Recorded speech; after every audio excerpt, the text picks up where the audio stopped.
The furnace room wasn't on the map. Jalen Ruiz found it by accident, though later, he would wonder if it had found him. It was his second week at Black Hollow boarding school, and he was already known as that kid. The one who talked too little, walked too slow, and stared at corners like they were whispering to him. He wasn't trying to be weird. He was just listening.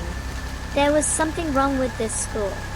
He felt it in the way lights flickered when no one moved, in the smell of rust and mold that clung to the west hallway, in the way teachers paused, just a half second too long, when he asked about the girl who had gone missing last term. No one talked about Ellie Morgan. No one said her name. Jalen only knew it because he'd heard the janitor mutter it under his breath.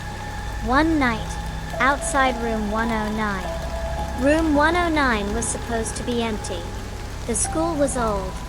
Real old. Founded in 1872, according to the plaque in the foyer. The walls bled history. Flaking wallpaper, brass doorknobs dulled with age, and staircases that creaked like they had knees.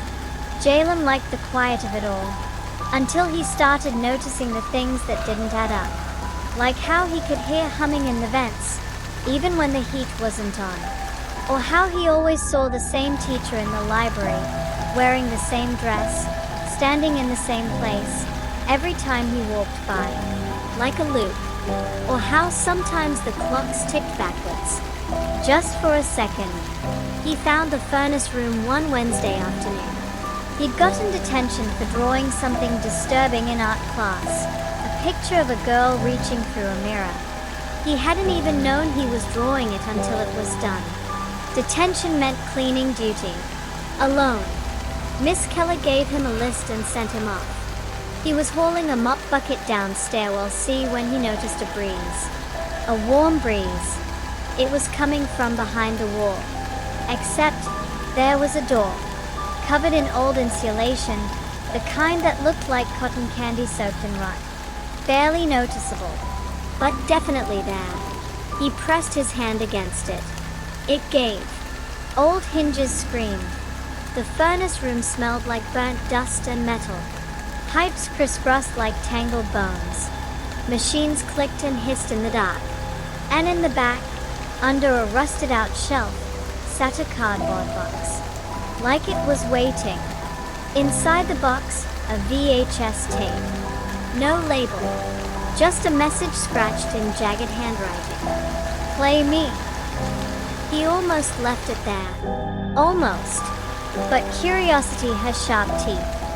He hid the tape under his hoodie and left. The school had one working VCR left in the audio-visual room, which students weren't allowed to use after dark.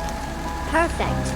That Saturday, just after midnight, Jalen slipped out of his dorm, avoided the night monitor, used the dumbwaiter shaft to descend to the first floor. He was good at this kind of thing. The AV room smelled like old plastic and dry carpet. He turned off the lights, closed the door, slid the tape into the machine, pressed play. Static. Then a room. Dim bare. A single swinging bulb above. A girl sat cross-legged on the floor. Pale. Long hair. Eyes too wide. She didn't blink. Just stared into the camera like she could see through it. Jalen leaned in. The image crackled.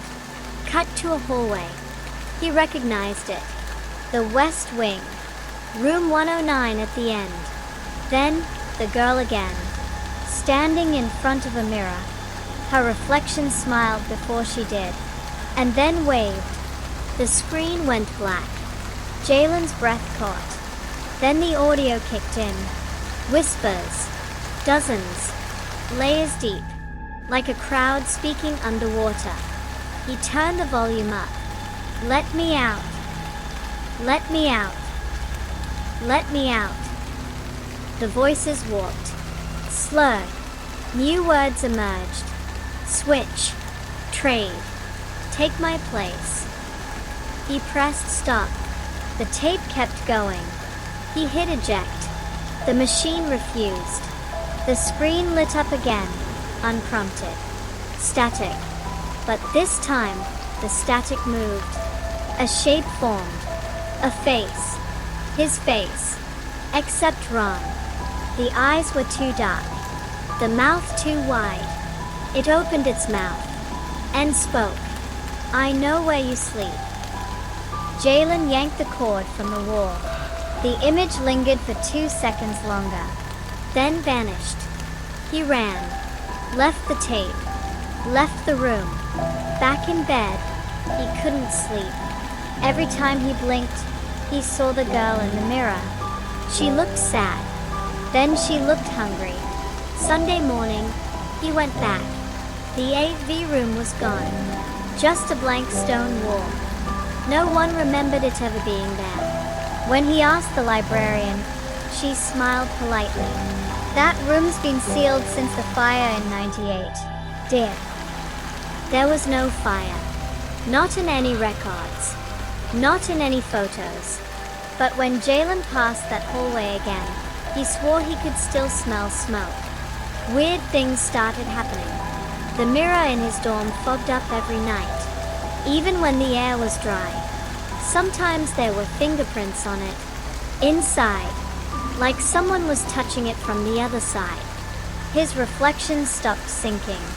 It blinked late, smiled too early, moved when he didn't. He told himself he was tired, hallucinating, until he woke up with a nosebleed and saw a message written in red on the mirror. "Rewind me." He did.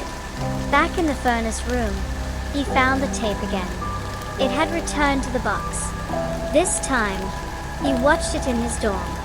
Headphones on, volume low. The girl on screen looked older now, less scared, more angry. She pressed her hand to the glass. It left a print. Then she pointed at him. The screen filled with static. Then, room 109.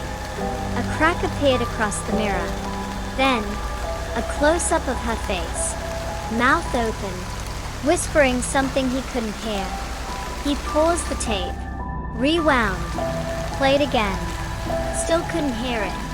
He turned on subtitles. "I'm not the first. You won't be the last.